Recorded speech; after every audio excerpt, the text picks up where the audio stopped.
Hi, I'm Ellie from crystallinks.com. Today is Saturday, June 22nd, 2019. When I first created Crystal Links in 1995, when there was very little information out there, I just started putting pieces of the puzzle together. I noticed that with each ancient civilization, some of which continue on today, there were patterns, and the patterns all seem to follow the same blueprint. One of the more interesting patterns, are the creation stories. The creation stories in a bipolar electromagnetic energy reality always have gods who came from the sky, descended in what could be UFOs or portals or whatever the story is. They descended into the sea. Now, of course, these are metaphors. There is the sea, the flow of the collective unconscious, but there is also water, oceans, Atlantis, stories of that kind. These gods all descended into the sea and then would come forth and they would create humanity.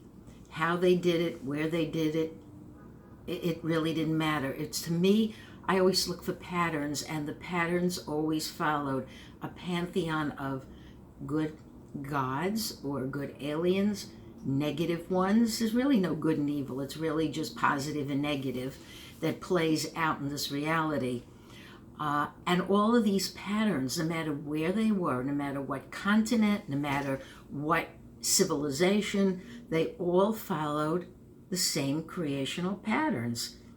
And they all said one thing in common also, that at the end of time, and everybody, all of these creationists say that at the end of time, these gods would return. It's kind of almost biblical, because people talk about more modern day gods coming back. It's all in how you look at it. The patterns of many of the gods started for me when I read somebody who had visited the Dogon tribe in Mali. He talked about the Nomo, and he had a small little figurine that he showed me, and I felt some sort of a connection. I felt like, oh, what is this? It was just a small little, I don't know how big, maybe 6 inches or something. And it looked a lot like an alien in a spacesuit. It looked a lot like it would be a god. The story seemed to imply that things happened, in Mali thousands of years ago. But the interesting part about that, of all the creation myths that I have on Crystal Links, is they were the first tribe that I read about that mentioned a connection to Sirius A, which we can see in the sky. It's very bright. And another fading star called Sirius B. Sirius and Orion, I'm connected to both, Sirius and Orion. Orion to me is the masculine, and it aligns with the Great Pyramids and other pyramids around the world.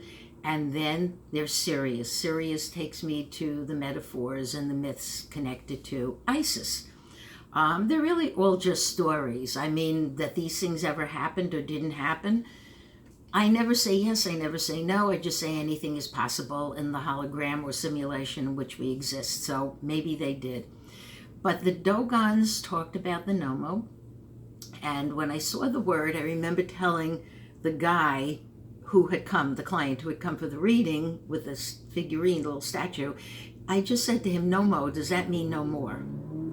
And he really didn't know, but he said, I will keep that in the back of my mind, because maybe one day that will mean something. He never returned for another reading. As far as I know, he's off traveling the world.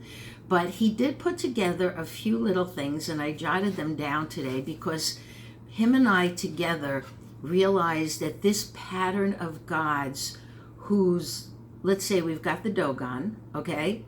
The Dogon, we're not sure where they got their name, are somehow connected to the dog, D-O-G, star Sirius. Now, when you look at the word dog, it's God spelled backwards, right? I mean, but they wouldn't have thought of that like when they were creating these creation myths years ago.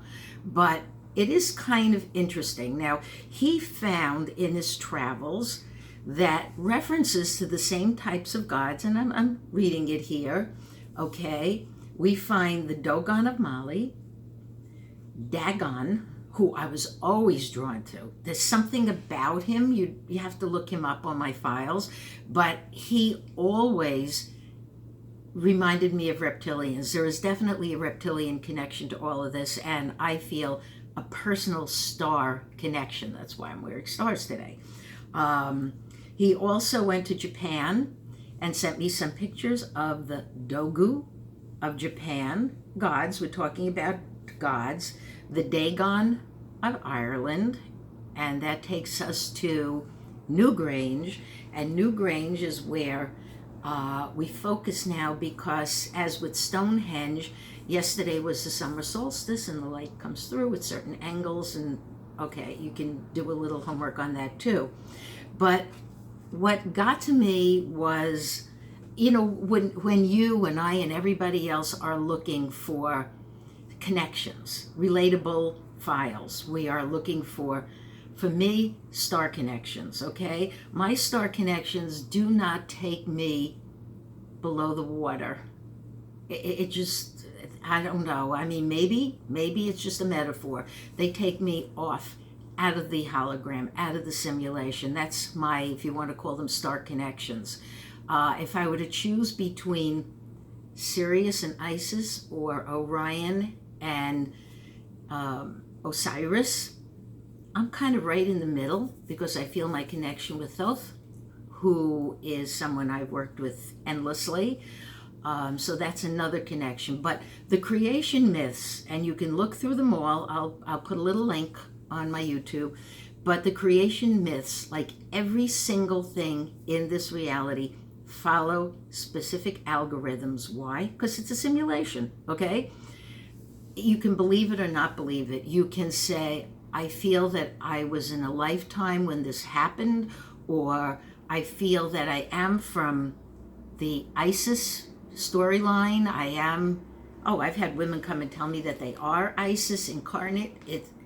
I don't say yes, I don't say no. It means that somewhere in them, they're feeling this connection to Isis goddess energy. And that's very big with women who go into metaphysics. They like that connection.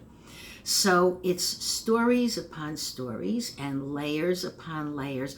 But the interesting thing with Sirius and the Dogon and all of these other names that I just read about, and this man has sent me pictures of, what's interesting about it is that they all sort of connect.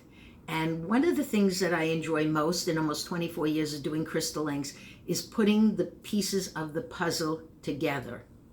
It could be through people I've met, and I don't care to share that man's name right now, but it could also be through things I've read, things I've seen. I'm a visual learner. I prefer a little YouTube if it's valid information, or personal experience. I've been out in the world for many decades. So it's how you put the pieces of the puzzle together, okay? I put them together in a way that allows me to remember who I am and why I'm here. You put the pieces of the puzzle together in much the same way as based on your programming to experience here, okay? For most people, their programming is about healing themselves by healing others, etc., etc. They have a jump over point in their lives, an event that happens that sends them on a healing journey, okay? Wherever it takes them, whatever they do, they can make a career out of it, they could just read about it, they can go to sacred places. It's their journey. My journey has done a lot of things. Healing and helping and moving energies is easy for me, but not what I'm here for. Mine is obviously about, we live in a simulation, and if we're going back to our amphibious gods, then we're going one jump further back on the timelines to flood stories. And there's not just one flood story. There are many flood stories. The most common is about Noah, and I have a grandson named Noah, and every morning when I open my computer, there is Noah. I'm like, he's just a little kid, he's only 13, but I'm like, why does his file keep popping up every day? I guess I'm supposed to learn something, know something, I don't know. But it's very much about flood stories as a metaphor, flood stories that say reality ends and then it begins again, because that's what all creation stories are. It's birth and destruction and rebirth, etc. Okay, you know that pattern, good. And the way you look at reality now, let's get to our climate and what's going on planet Earth today. It is about flood stories. I mean, we've never seen climate the way it is, and blame it on anyone you want. It doesn't matter. It's meant to happen. It's part of the algorithm. It's going to happen. Now, we're going into what, if you want to call it flood stories, if you want to call it the end of one simulation into the next, or just the end of the whole entire simulation, computer and program, that kind of thing. It's how you look at it, how you're programmed, and what you conclude based on your experience here and when you experience it. Because you could have experienced something 10 years ago and said that was interesting, and then gone about your life and done your thing, and now all of a sudden you're drawn back either to crystal links or something else, or there's a film out, and all of a sudden you're experiencing the same thing but with a different level of consciousness. So we're all on this journey together, whether we were, are created by gods who came here to all the different continents, countries, whatever, civilizations is a better word, to instill these stories of creation myths of gods who came, they saw, they created biogenetic experiments. That's what they did, that's who they are, and then that still leaves, are they going to come back? With the aliens, I know we're getting closer and closer to something. I mean, it's in the news all the time. The Navy's doing this, everybody's saying this and reporting this. But with the aliens, I am and have always waited for physical contact. I had a contact experience when I was age 11. I was not told at that time, this was in the Nevada desert, I was not told at that time that anybody was coming back. I was just told what my destiny was going to be, and that we live in a simulation, that it will evolve out of existence, which is nothing that an 11-year-old really gets, but my life followed that pattern. And everything unfolded as I was shown, and that's why I tend to maybe overblog on the fact that this simulation is imploding, or the consciousness grids that create it are, they're imploding. Everything is just imploding, whatever. With the gods who created us, be it myth, be it math, be it metaphor, be it magic, whatever it is, are they coming back? I'd love them to. I would love to see some of these gods, but somehow I don't feel it. I think about it from time to time because I know that we are running out of, in all caps bold, time. When time stops, the simulation stops, fade to black, done. But I think about, is anyone coming back? Look at all the ships people see, and they photograph this and photograph that. It doesn't matter. It doesn't mean anything. They have to park, and they have to get out, and they have to explain to us who we are and what we're about. Short of that, it's just stuff. It's busy work.